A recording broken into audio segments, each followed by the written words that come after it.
I think everyone has lived there before, but when I was little, I slept at a friend's house who had a big house, and we slept in her room. There was her bed at the bottom of the room on the left and a little further on the right. Her old crib I remember clearly, that every night I see a male figure with a hat. He was next to the cradle and I felt him looking at me, but he did not look threatening. He never approached. I was very young, so I was afraid, but after several nights, I was just watching him sometimes and I ended up sleeping, trying to ignore it. It really marked me. An entity haunted me while I was pregnant with my son. Every couple nights I would get sleep paralysis and watch it creep closer. One night I woke up to it in the corner, looming over me and my fiancé. I woke him up and we cowered together, sobbing in fear. But then I actually woke up and my fiancé was still asleep. I would see movement out of the corner of my eyes, hear scratching and growling and even chanting once. I woke up with scratches a few times. It suddenly stopped about 2 weeks before we moved to our new apartment. I was 8 months at this point, and I just kind of wrote it off. I later learned that my best friend, a practicing Wiccan, had done a protection spell on me and my son. There is an entity in our new apartment that became apparent pretty quickly, but it hasn't harmed or even scared us. It's just kind of there, and we don't really pay it any attention. As to not give it our energy, I think it's mostly just curious about us. I see it peek around corners a lot.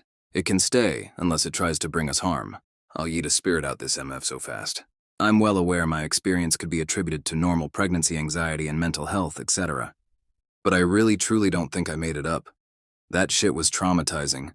This is one of the strangest experiences I had. Once a few or several years past, I was sleeping in my bedroom in my family home as I had a long holiday. Once I woke up during the late morning and after using the bathroom and getting dressed, I left to the living room area, yet saw no one there, though it was almost afternoon time by then. So I continued forward and saw the door to my parents' bedroom slightly open. I stepped in, and their bedroom is pretty large. At the very end of it, like 20 feet away, near some tall wooden cabinets, I saw my mother standing there, just staring at me. And for some reason, she was all dressed up to go out. So I said, "Good morning, Mom. You going out somewhere?" Yet she just stood there, quietly staring at me. So again I repeated, "Good morning, Mom." Yet she just stood there, completely still, her eyes still fixated at me. Then I said, "Mom, good morning." And here from the dressing room, just several yards away from where I stood, I could hear my mother's voice saying, "Yes, good morning. I'm changing.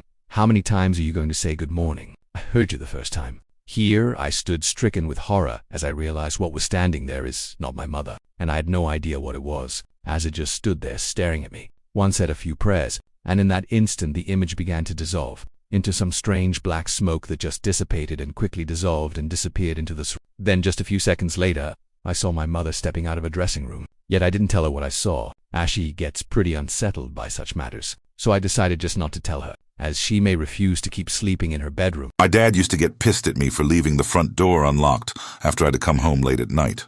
I got yelled at enough that I started to make extra sure to lock it, just so I didn't have to deal with him.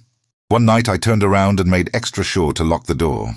It was like 2 a.m., which was as late as I was really allowed to be out at 16, and I wanted to sleep in. That didn't happen. I woke up to my dad yelling at me about the damn door, and I tried to explain to him that I really did lock it. He wasn't having any of it. He told me if I did it again, I'd have to be home by 9 p.m. when he went to bed. Every night that I came home from that point forward, I took a video of me locking the door. Went weeks without an incident, so I stopped recording, and it happened again. I got ambushed coming home from school the next day. He met me in the entry hall and lost his mind. My sister appeared at the banister upstairs to watch the fireworks, and my mom came in from the kitchen to try and cool the tensions. I pointed at the door and said, "Look!" Before my dad could say another word, the lock on the door flipped on its own. It unlocked itself. It was loud and we all heard it. My mom and I were actually looking at the lock when it happened. Do I really have to say anything else? My dad walked up to the front door and played the lock for a minute before angrily getting on the phone with a locksmith. He figured it had to be an electronic lock that came with the house, and we just didn't know about it. A locksmith came out and confirmed that it was an average lock with no electronic components. He never yelled at me about it again. We all believed in ghosts following that experience. My mom already believed all her life. I was on the fence with my sister, and my dad didn't believe at all. That experience changed us. This didn't happen to me, but this is a story my dad tells about an experience he had. Back in college in the mid-70s, The professors used to invite students to their homes for dinner parties. My dad and I, 40 years later, went to college in this really old gold mining town in Montana. It was a town built by the gold rush, and it quickly became the richest town in the country. Though it only lasted a short time before the gold ran out and everyone moved west, where there was more gold, leaving all these insane old mansions abandoned.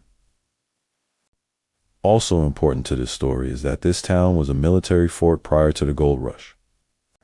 Anyways, my dad goes to a dinner party with his professor, who lives in one of these old mansions, now refurbished, with his wife and 2 girls.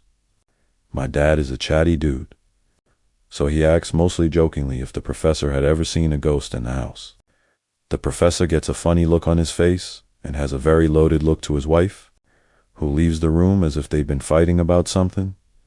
The professor tells my dad that actually, yes, they had seen a ghost. He states that his daughters had woken up several times in the night to see the top half of a military man's body marching back and forth across their bedroom floor. The man spent months trying to figure out why it was half of a man they were claiming to see. Finally, he looks into the history of where his house is built and finds that the house was built on top of an old military outpost, and that the floor was raised by about 5 feet from the previous ground. I was watching my previous employer's dogs while she was away for the weekend. She has 2 their size they could fit in bags or purses. Anyways, so I fell asleep, sleeping sideways, my face towards the edge of the bed. One dog at my feet, the other against my back. And I get woken up with wind blowing, fanning my face with static sound in the background at the same time. When I open my eyes, it's gone. Dog still in same position. I check the time, 3:15 a.m.